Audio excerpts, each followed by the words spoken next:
এখন থেকে হাসি বন্ধ, কয়েকদিন পরে কাশিও বন্ধ হয়ে যাবে। আমাদেরকে সব কিছু করার আগে অনুমতি লাগবে। আপনারা নিজেই বলেছেন, এটা আমরা বলে দিই।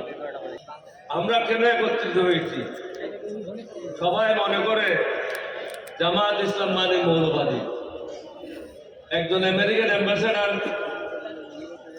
মাইলাম, উইলিয়াম বি মাইলাম, তিনি আমার অফিসে আসছিলেন। আমাকে বললেন জামাত ইসলাম তো মৌলবাদী। আমি তুমি ঠিক বলছো? তুমি কি মৌলবাদী না? বলছে না, আমি তুমি মিথ্যা কথা বলছো। তুমি কি তোমার খ্রিস্টানিটি বিশ্বাস করো না? বল বিশ্বাস করি। তাহলে তোমার খ্রিস্টানিতে কতগুলি মূল মন্ত্র আছে না? ওরা আছে। তাহলে এগুলি তো হলো মূল মন্ত্র, যারা বিশ্বাস করে তারাই তো মৌলবাদী। প্রত্যেকটা মানুষ মৌলবাদী। যে হিন্দু সেও মৌলবাদী, যে বুদ্ধিস্ট সে মৌলবাদী, যে খ্রিস্টান সেও মৌলবাদী। আমরা সবাই মৌলবাদী। জমিদারি প্রথা শেষ করতে হবে। জমিদারি প্রথা হলো একজন লোক প্রধানমন্ত্রী হলে তাকে না মারা ফেলা পর্যন্ত অথবা নিজে না মরা পর্যন্ত ওই পদ থেকে সরে যাবে না। বর্তমানে যে আমরা সংস্কার এনেছি প্রত্যেকে মিলে, সেটা হলো জমিদারি প্রথা শেষ করার জন্য।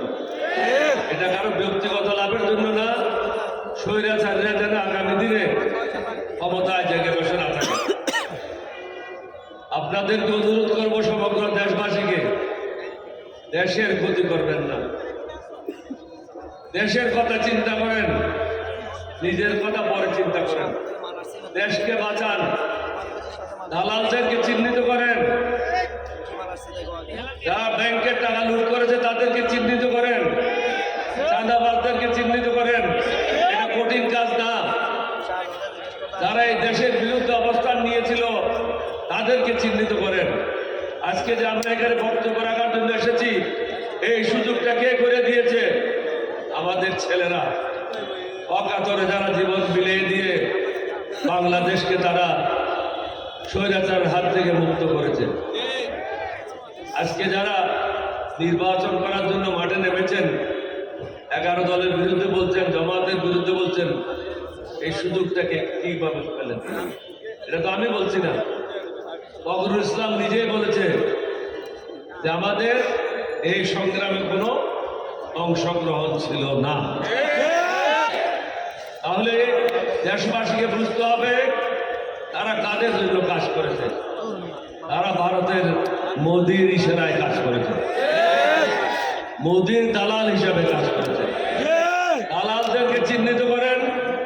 বাংলাদেশে যারা পরিবর্তন আনতে চায়, সুশাসন আনতে চায়, ন্যায় বিচার আনতে চায়, প্রত্যেক ধর্মের জন্য সমান সুযোগ সৃষ্টি করতে চায়, তাদেরকে আগামী দিনে ভোট দেবেন।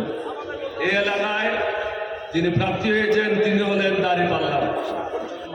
আমরা আপনাদেরকে অনুরোধ করবো, পুরানা ঢাকাবাসীকে এই প্রার্থীকে দাঁড়িপাল্লায় ভোট দিয়ে জয়যুক্ত করে ন্যায়ের পথে এগোনোর জন্য, নতুন বাংলাদেশ গঠনের জন্য আমাদেরকে সাহায্য করবেন। আগামী দিনের যিনি প্রধানমন্ত্রী ডক্টর শফিকুর রহমান সাহেবকে সাহায্য করবেন, দেশের জন্য কাজ করবেন। সবাইকে ধন্যবাদ। বাংলাদেশ জিন্দাবাদ। 11 দলীয় জোট জিন্দাবাদ। আসসালামু আলাইকুম ওয়া রাহমাতুল্লাহি ওয়া বারাকাতুহু।